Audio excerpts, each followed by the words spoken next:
In the eerie silence of the night, the truth about some people's darkness comes shockingly to light. "The threat is all in the implication," he said with a sly grin, as I played with a lock of his hair, trying to make sense of the fear and fascination swirling within me. "And what might that implication be?"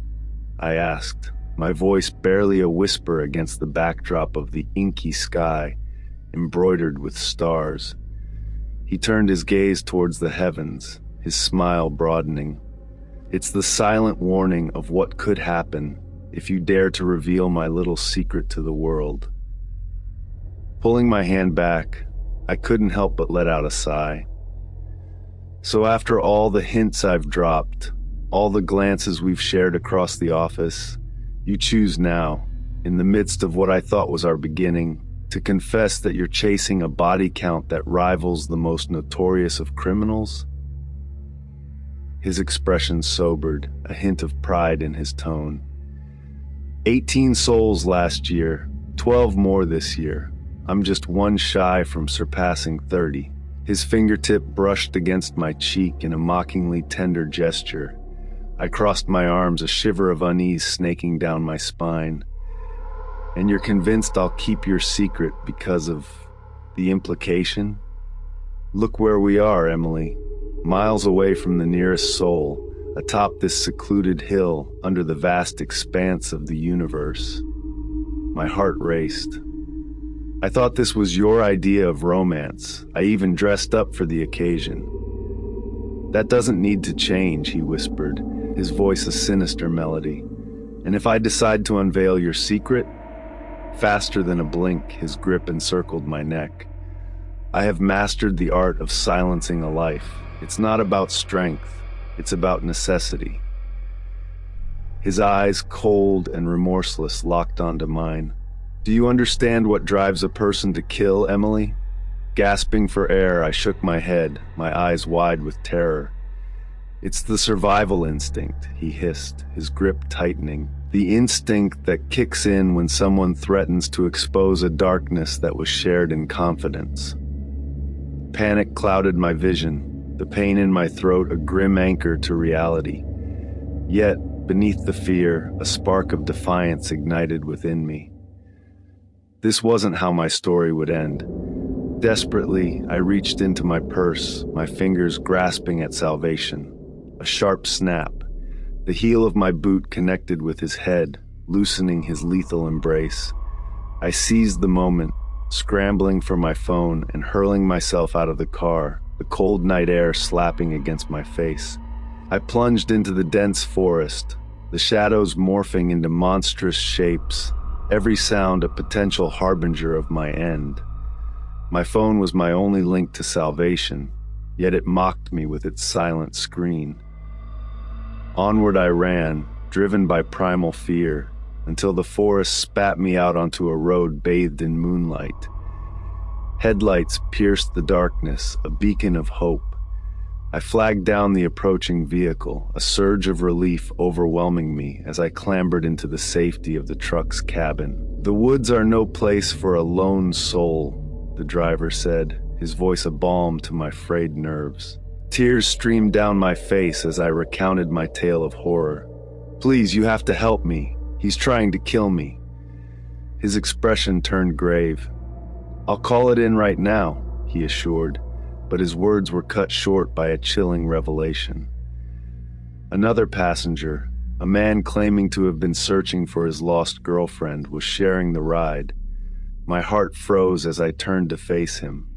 No. It couldn't be, but it was. Those unmistakable ice-blue eyes gleaming with malice.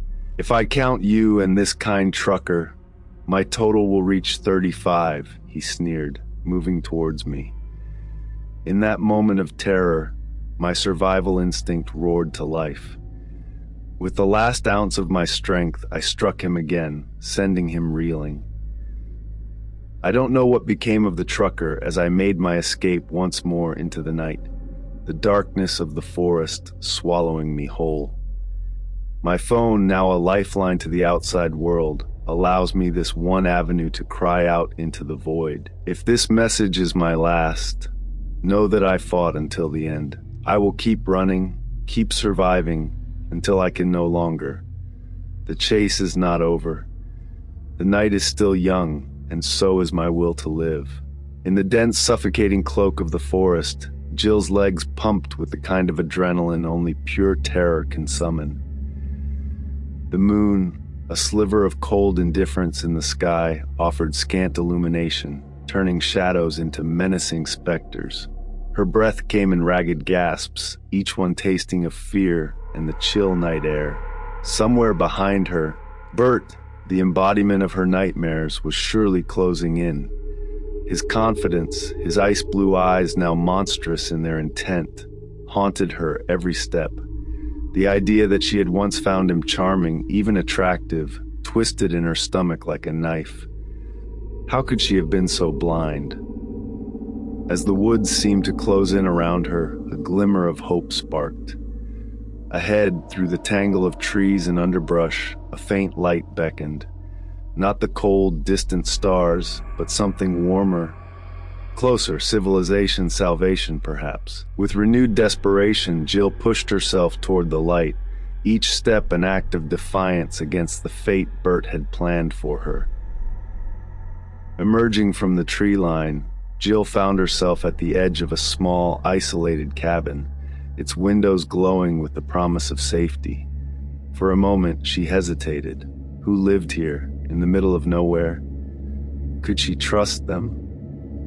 Then, the sound of a branch snapping somewhere behind her obliterated any doubt.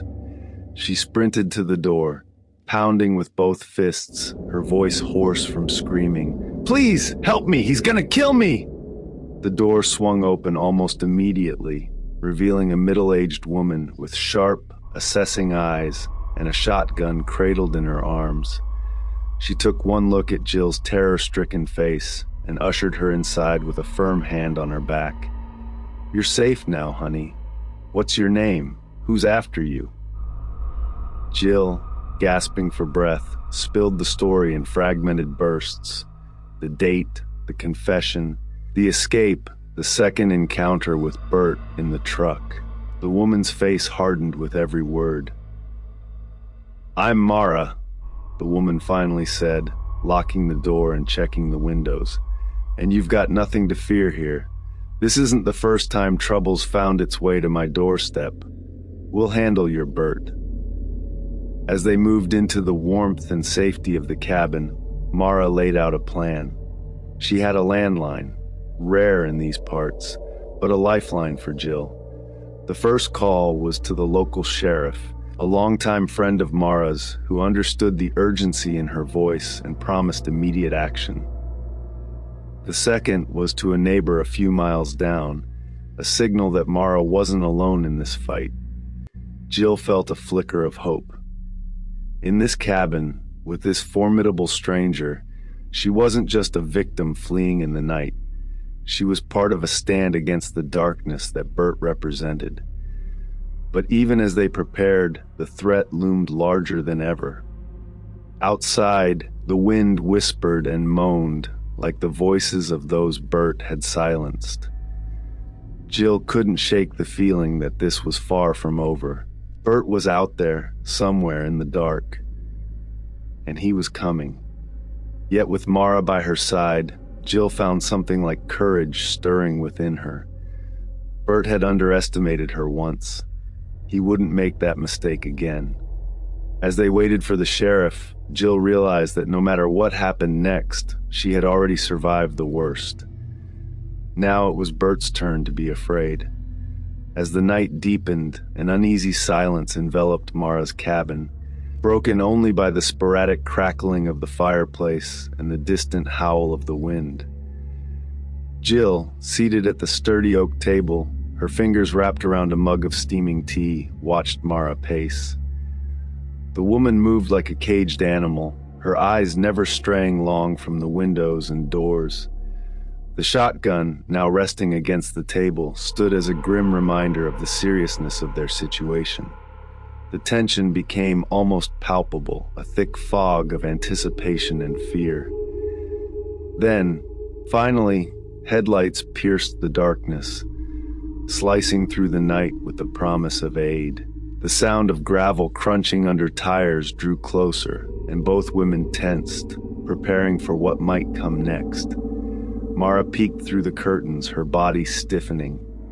"It's him," she whispered, an edge of surprise in her voice. Not Bert, but the sheriff, his familiar cruiser coming to a stop in front of the cabin. Relief, swift and sweet, washed over Jill, but Mara's next words froze her to the core. And he's not alone. Jill rushed to the window, her heart in her throat. There, stepping out of the passenger side of the cruiser, was Bert.